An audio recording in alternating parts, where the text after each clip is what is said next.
One, two, three. This is Dr. Alex Avila with Love University, and we're back. Every week we talk about how to love yourself, others, and a higher nature. I'm an author, psychologist, and speaker, and we're at the LA Times Festival of Books at USC, Los Angeles, California. We're live here. We're having a great time with a lot of great fans and guests and people that are coming to see us. And we have a very interesting guest today. This is Mr. Noah Nelson, who's an expert on immersion. We're going to talk about that interesting concept. He's the founder and editor-in-chief of No Proscenium that deals with immersive experiences, immersive theater, visual reality, escape rooms, action role-playing. Welcome to the show. Thank you, Doctor. Now tell us a little bit about immersion in the basic sense, and then we'll go a little deeper. What does it mean to be immersed? Because I think of it as something that's a very absorbing involvement in something, like getting into it deeply. My son likes to travel to foreign countries just for the spur of the moment to learn the language. He immerses himself in that culture. So tell us, what does immersive mean?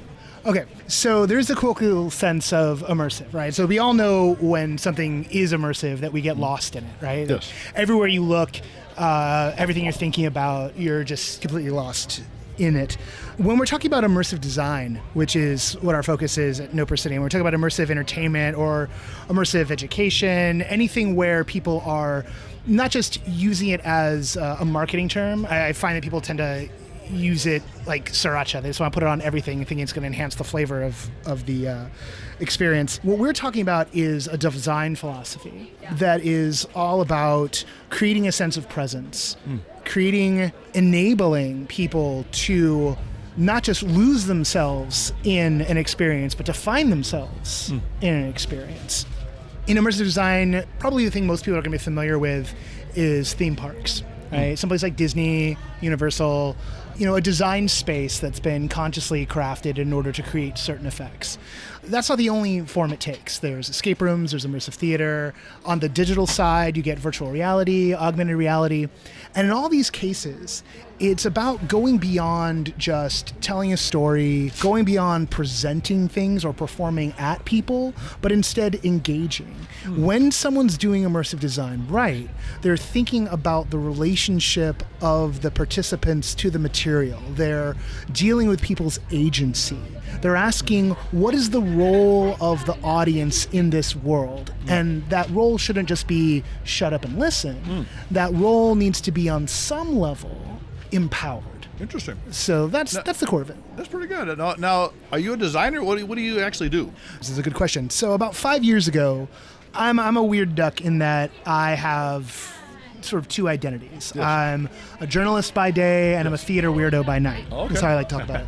I have a Bachelor of Arts degree in theater. I studied directing, I studied acting, and the entire time I was doing that in college, I was also working as a radio journalist. Oh, wow. So I was reporting on, I had stories on NPR, on Marketplace.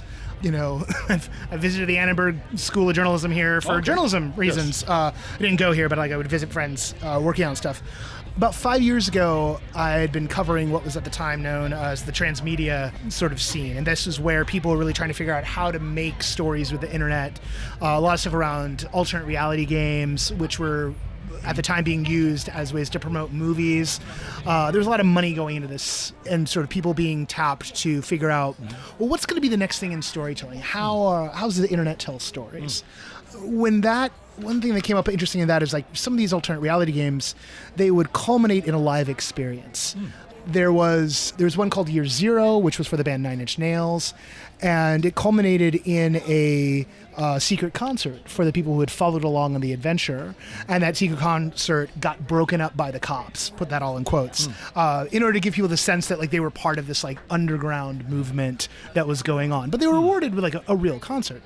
So these sort of things, the people who are designing this stuff, some of us were really interested in the theatrical nature of it because they were theater nerds at heart. And so we were starting to look at what could we do to sort of, from our point of view, cut to the chase. How could we just get to the live part? Because that's something we were excited about. Like we weren't necessarily excited about people calling us in the middle of the night or like an endless stream of like emails back and forth between a character. It was that moment when you stopped reading about that world and walked into that world, and suddenly there was a character in front of you. So I'm thinking a couple of things. I think you said something about the inner dialogue is replaced by the character's dialogue. And I'm thinking of someone that goes to mystery dinner theater, for example. They're like part of the presentation.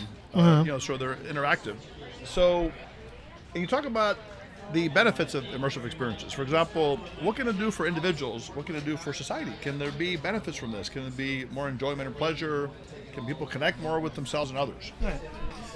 Probably the most interesting thing about immersive design right now, particularly on the theater side, is there are people who are working at rewriting the social contracts.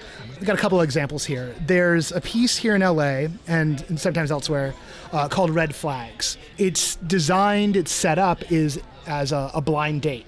And that blind date is with a character named Emma. And it's designed to be like the worst date you've ever been on. Emma is one of those people that you can't get a word in edgewise. Absolutely everything that you talk to her about gets turned around about the bad day that she's having.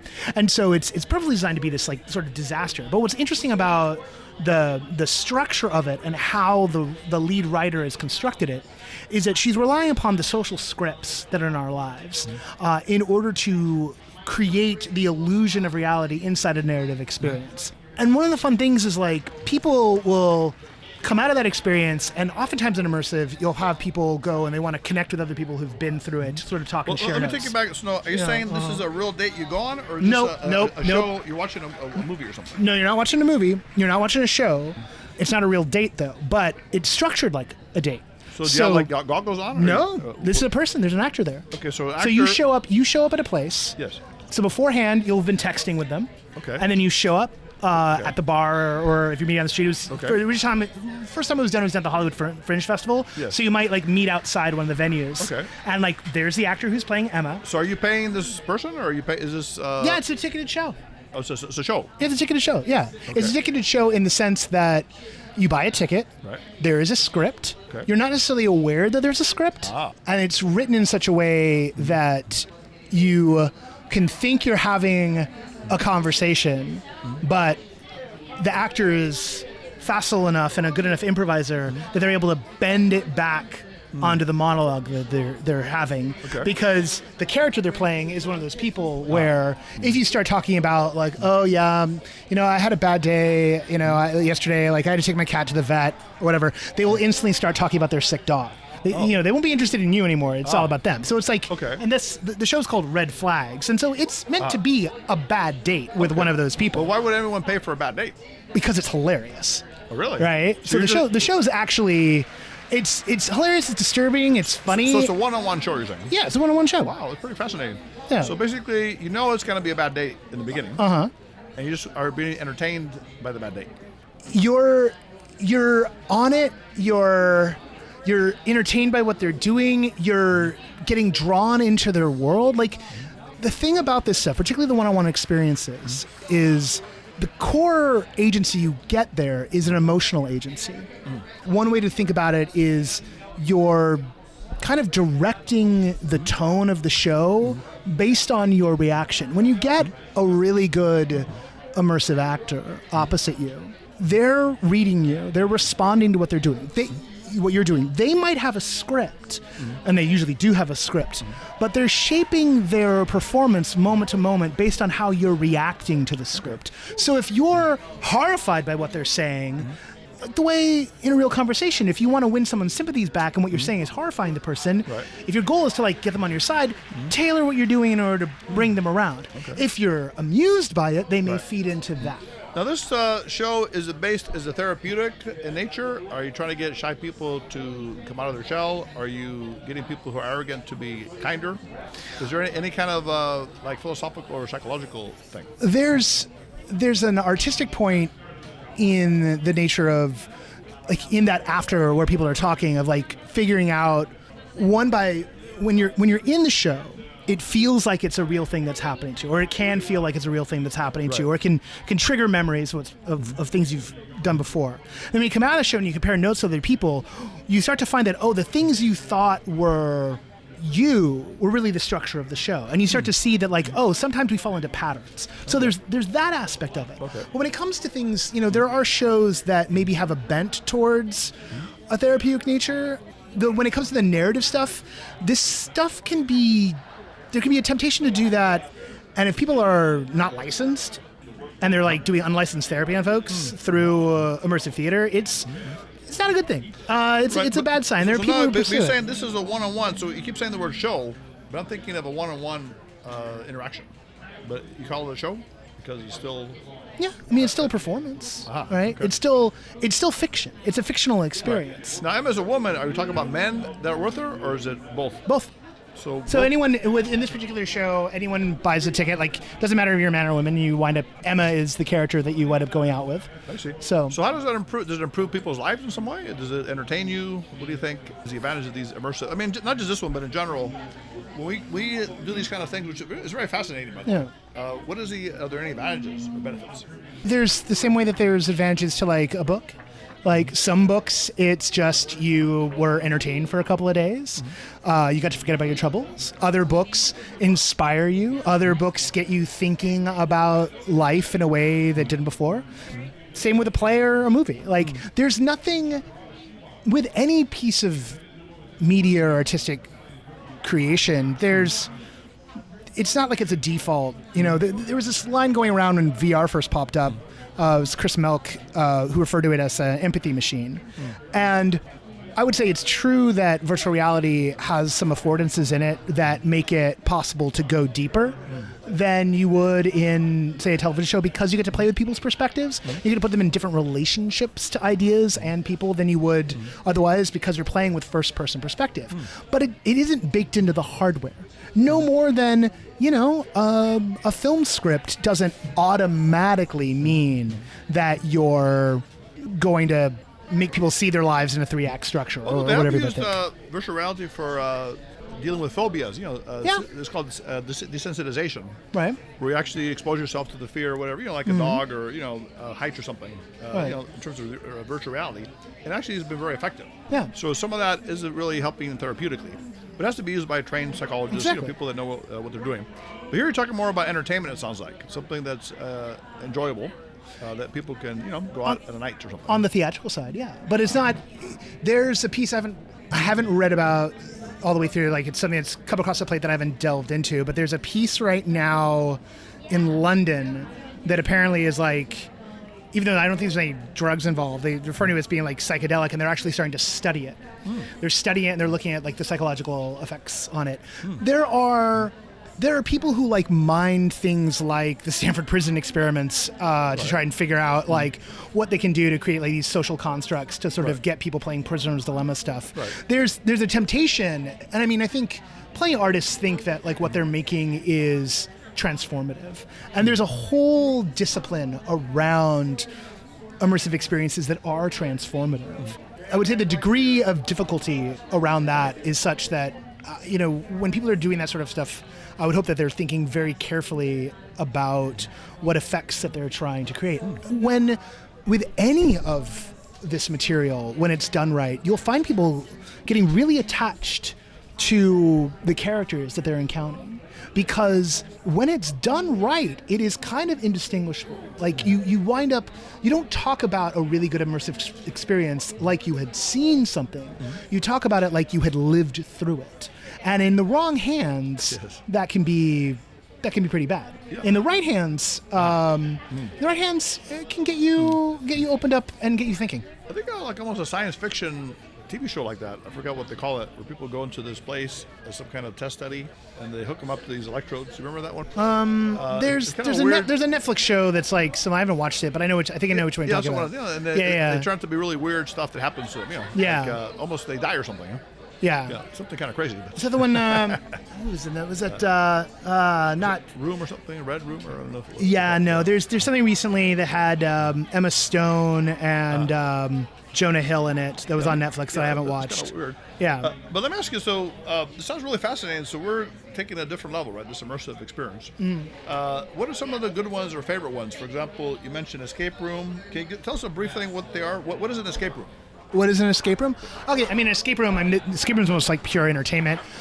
The idea behind escape room is there's a room full of puzzles, and you're put into it, and you're given like a time limit to escape. You got to figure everything out in order to like find the key that unlocks the room. Sounds like fun, but it can be scary if you get trapped in a dungeon mirror or something. Well, I mean, it depends on the theme of the room. So there are rooms where there's a famous one called The Basement, where you're trapped in a room with a serial killer. Wow. There are other ones. There's one, I can't remember its name, where like the conceit is that you're dogs, and so like it's a room that's totally themed like everything's like big and like big dog bowls and stuff like that. There's all kinds of themes, and escape rooms are incredibly popular. over 100 in LA alone. That's amazing. Yeah. I mean, because this takes the mystery murder. You ever been to those dinner things where there's, Yeah. it takes it to a higher level, though. Because that way you know they're kind of acting. Yeah. Yeah, and you don't know who the murderer is. Right. But this is like you're actually in a room with murderers in a dark basement. Well, I mean, you're I mean, in not really murderers, but people act like them. Yeah. Then it's the ones that are I mean, look, there's a spectrum here. You know, there are things that are done in a very cheesy manner, and it doesn't kind of get you and shake you up. There are others where like they have lots of skills in terms of technical creative proficiency, and like they create those emotional effects. Wow. And then there's other pieces. Like, I mean, my favorite piece, hands down, is a piece called Then She Fell, which is in New York, which is a dance theater piece that has a very high ratio of performers to audience members. So there's like 15 audience members to 12 performers. And it's great. I often liken it to a dark ride at Disneyland. Sort of like you're walking around, and so instead of being robots, it's people. That's amazing. Yeah. Immersive theme parks, is that the same idea? People jump out at you or something? And no, I mean, the idea is that you've constructed the world so well that it's easier for people to suspend the idea that they're in a theme park, or you've created the interactions, crafted those so well that it doesn't matter that the rest of it's going on. Knott's Berry Farm here in LA, in Orange County, they've got a thing called Ghost Town Live, very popular with kids. They take the old Calico Ghost Town and they put actors in it, and those actors can give the kids like little fetch quests, little things. It's sort of structured like a video game, but you have these little encounters with the actors, and it's a lot of fun. Well, think of the Hollywood Haunt. You're not talking about that one, right? That's No. Kinda, a little bit. No. That's another thing. Like, but the haunts is a whole other thing. And there are immersive haunts, and there's even extreme immersive haunts, and that's a whole other rabbit hole. That's fascinating. Yeah. So Noah, where can people get a hold of you to learn more about what you do? Do you have any books or anything? Or no things? books, because it's hard enough to keep up the website. There's the website No Proscenium, like the proscenium arch in a theater. NoProscenium.com. There's a Facebook group, which is probably the easiest thing to remember. If you go to everythingimmersive.com, you'll reroute to the Facebook group, and there you'll sort of encounter over 5,000 people from around the world for whom this is their passion. So this is more of like a group kind of organizational kind of thing where people connect with each other based on this passion? The Facebook group is a Facebook group, and people do that. There's a lot of levels to it. The No Pro is a website. It's a podcast. It's a newsletter. We put newsletters out every 2 weeks in New York and LA. We put one out every week for North America, and that's just the raw listings. The podcast where we talk with the practitioners. We do interviews, reviews of stuff. We've got people here in LA, New York, Chicago, San Francisco, London. We have correspondents like all around the world. That's fantastic. Well, no, it's been a pleasure having you on board. You seem like a very intelligent, erudite gentleman. Oh, thank you. Some of the terms you use are very, very scientific, but we like that. We like to learn. Yeah. So Love University is about expressing love and positive energy, and also growing our minds. Great. So that's the ultimate. So we'd love to have you back on maybe at another time, and talk about other things that are interesting in this area. Yeah. So again, this is Dr. Alex Avila, Love University. We're here live at the USC Festival of Books. A lot of people are coming by. We're having a lot of fun. We just enjoyed Noah. So until next time, this is Dr. Alex Avila, Love University. Put away your pens and books. You can visit us at loveuniversity.love, and we'll see you next time.